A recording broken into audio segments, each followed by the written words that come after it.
All right, team. So I wanted to actually just take some time to actually talk about some financial mistakes. So I sent out a question to a group, and it was all about financial mistakes and what they all had for financial mistakes and all of that. And I kind of figured I would get a common theme with a few things. But I just figured I'd ask the question anyways and just kind of prove my theory basically. And what ended up happening was, yeah, I was pretty bang on with the three top financial mistakes that people see.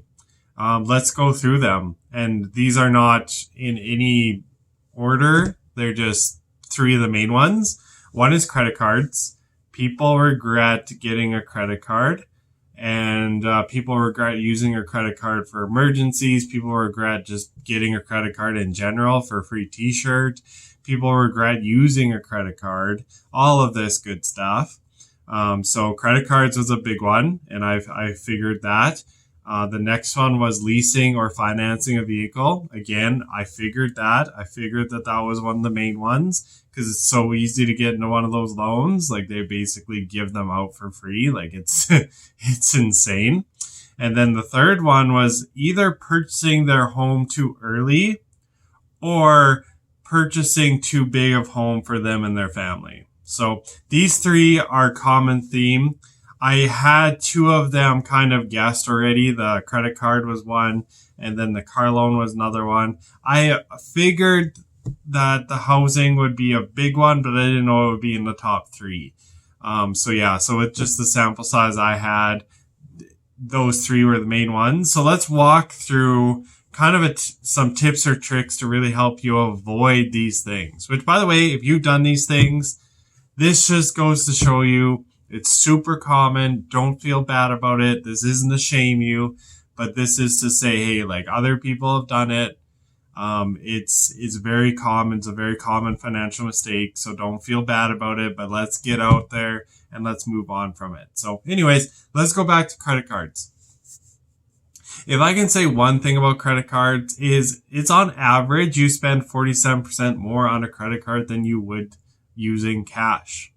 So if that's not a deterrent, I really don't know what is. Saving 50%, almost 50% on anything is an amazing thing.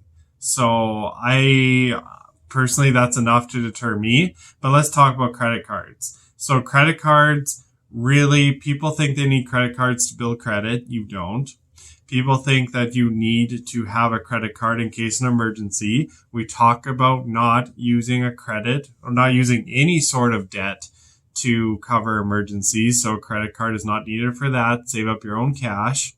And yeah, that's basically it. Those are two tips and tricks on just why you shouldn't use a credit card, really. So now let's move on to your home. So one tip I would say to just make sure that your home is a blessing and not a curse for you is just to keep it under a quarter of your take home pay and to put on a 15-year fixed mortgage. For instance, if you have a $250,000 mortgage and you put it and you're comparing a 30-year mortgage versus a 15-year, you are generally saving yourself about $130,000 in interest payments by doing a 15-year versus a 30-year. Yeah, it's pretty intense. So that's really all I would say for that. Just make sure that your house, you're not house poor at the end of the day. And now let's move on to financing and leasing vehicles. So the last thing I just want to say about these is, did you know that you lose 30% in your first year of owning a vehicle, a brand new vehicle?